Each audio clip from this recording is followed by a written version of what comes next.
My fiancé's ex admitted she left him because of cancer, not because she stopped loving him, and now he's grieving her so intensely I feel like a third wheel in my own relationship. My fiancé, 30 male, and I, 31 female, have been together for nearly 3 years. We were super excited for our wedding that's gonna take place 6 months from now. I had a hard boundary against exes in the relationship and we both agreed on that. No pictures, no contact, no stories, nothing. Prior to meeting me, he was in a serious relationship for about the same time as us. However, his ex, 29 female, one day told him she no longer loves him and they broke up. He was heartbroken and it took him months to heal. Since his ex was blocked, her mom contacted my fiancé and told him she had cancer and wanted to meet him one last time. This was a difficult decision considering my boundaries, but I felt really sorry this girl was losing her life so young, so I supported my fiancé's decision to see her, but on the condition I'll be in the same room as them. Apparently, she had developed skin cancer and the doctor had drawn up a prognosis for her a few months before they broke up. The ex told both of us that she wanted him to lead a happy life with a woman who could share a life with him, and wished us well. That's why she lied about not loving him anymore, and that she always loved him all this time. She recently died 3 weeks ago and my fiancé is a complete mess. I can't unsee the way they both held each other's hands, and the look of nostalgia and love in his eyes for her. I just felt like an outsider in that moment. It's so difficult and hurtful to see him cry about another woman who he once loved. I literally can't unhear things he said to his mom in the kitchen one day. I wonder what life could have been like with her. We could have been a happy family of our own. She wanted kids with me and we could have named her Rose like she wanted. Where does this leave me? Why am I in his life still if he'd rather be with someone else? I promised myself that I'll only ever be with a guy for whom I am his one and only and first priority. I saw that in him before, but now I don't know. Trust me, I am not a heartless person and I would rather not put myself in any position where I'll consider myself a monster. But this feels incredibly complicated and extremely hurtful to feel like a third wheel in my once happy and thriving relationship. He has been reaching out to me for support and I gave a listening ear, and he has been telling me so many stories from his time with her, and I didn't like one bit of this. My therapist told me while having empathy is important, I shouldn't have to lose myself in my relationship even if circumstances are hard. 2 days ago, he received a package in the mail and it was from the ex's sister. Apparently it was a photo album from their old times that the ex wanted him to have. My fiancé held it so gently and even teared up little. And I literally broke down on the floor crying, having a panic attack. I think I almost unloaded all of what I've been feeling, the third wheel, the unfairness of the whole situation based on what my boundaries around exes had been, my anger at the ex for inserting herself in our lives for no good reason when both of us were literally so happy with how things were panning out regarding our wedding, questioning where his loyalties lied. And I think I did it in one of the most hurtful ways. I told him that we need to pause our wedding plans for now and wanted a week or 2 off to think about our relationship. I'm at my sister's place and haven't been able to sleep or eat properly ever since. It's almost as if I'm falling out of love with my fiancé and he has been calling me and texting me nonstop. I feel so guilty right now. He had self-destructive tendencies years ago and I am afraid I might trigger that.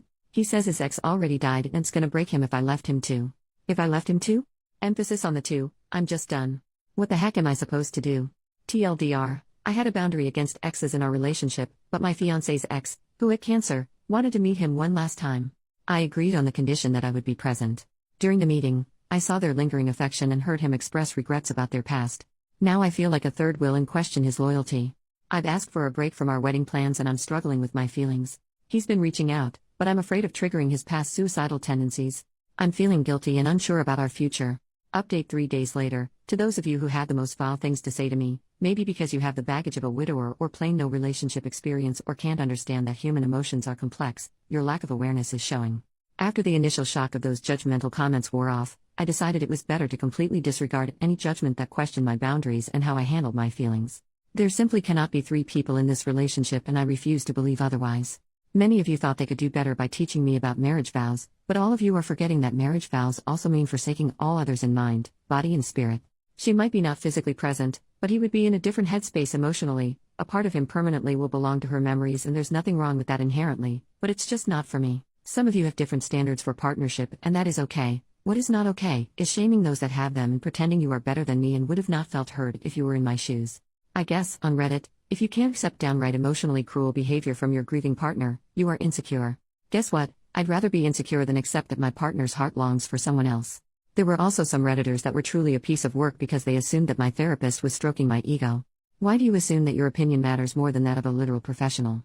Lol, and no, it was she who advised me to be flexible about my boundaries when I supported my ex to see his ex. But even she didn't anticipate how bad it got with the whole love confession. Everyone who says that I am jealous of a corpse or competing with a dead person, I think you're ignoring the elephant in the room. Like, these phrases don't even make sense to me. How is it even possible to be jealous of the dead?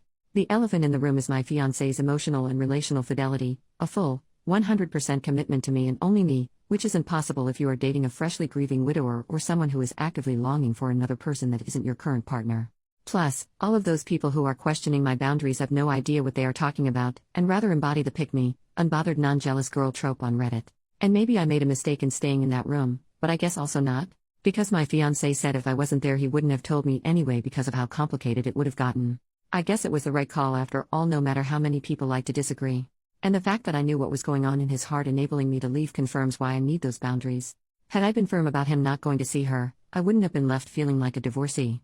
I don't have the energy to elaborate on how many fond stories I have listened to since her passing, but one thing stands. The fact that he moved on from the initial breakup only because she decided to end things, makes me feel like he's only settling for me, and the only reason I am with him today is because of how he couldn't build a life with her, and that's a terrible foundation for a relationship where both partners should feel like the first choice. Him reliving what his future could have looked like has damaged any trust I've had in him beyond repair.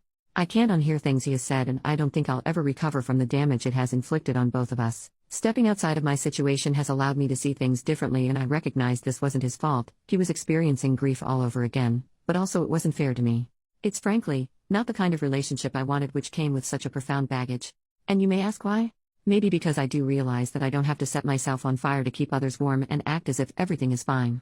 A lot of comments have pointed out how poorly the ex also handled a confession, which shouldn't even have taken place at all. I forgive her because I think she unfairly paid for the loss of my relationship with her life, and she didn't deserve that. I think her last-minute theatrics didn't end well for my relationship because life isn't a movie and there are real feelings involved. So yes, I broke up with my fiancé, and it was not pretty. After calling me for the 100th time, I finally agreed to speak with him as I had the time to think about things. Objectively, I had been feeling pretty inadequate, second fiddle and an emotional dump pretty much, and it has wrecked with my sense of self. I went to our home and gave him the ring he proposed me with. I told him I don't see him in my future anymore, as seeing him grieve a future life with an ex made me lose all feelings for him. I just feel numb. He started hysterically crying and begged me to stay because now I was breaking up with him the same way his ex once did. This made me cry even harder as he still couldn't see beyond his grief. He asked me and screamed, "Why am I doing this?" He said a lot of cruel things to me which are honestly painful, but things really escalated here. He said he isn't letting me go and wants us to fix things. That's when I knew I wasn't safe where I was standing. I had to call my sister and his mother to come to his place to help ease him so that I could leave the house as quickly as possible. When his mom and my sister were there, here was the exchange between my now ex and I. Ex-fiancé: I doubt you ever had a heart. Me: oh, what do you know about my heart, when you know nothing other than your own suffering? Ex: someday, I hope you'll have the decency to admit how much you regret hurting me, just like she did. And maybe, just maybe, life will serve you a different kind of cancer in the next 3 years to teach you a lesson. We all looked in shock and horror, and his mother gave him a well-deserved slap across his face. To say that he instantly regretted that would be an understatement. He cried like a dam broke through. I had to give him his meds one last time. My sister muttered, "I hope you are ashamed of yourself," and grabbed my arm and took me out of the house. I might just look for welfare checkup for him as soon as I've gained some sanity and sense of normalcy. I care about him still as a person and certainly don't want to demonize him anymore, but this is not the man I fell in love with. I guess I have to stay single for a while and find someone actually worthy of my time. When I love with my full heart. And I want someone who can appreciate that. Wishing everyone, even the naysayers, peace and love. I'm going to be logging off Reddit to take care of my mental health now. I'm wishing love and peace to all who cared.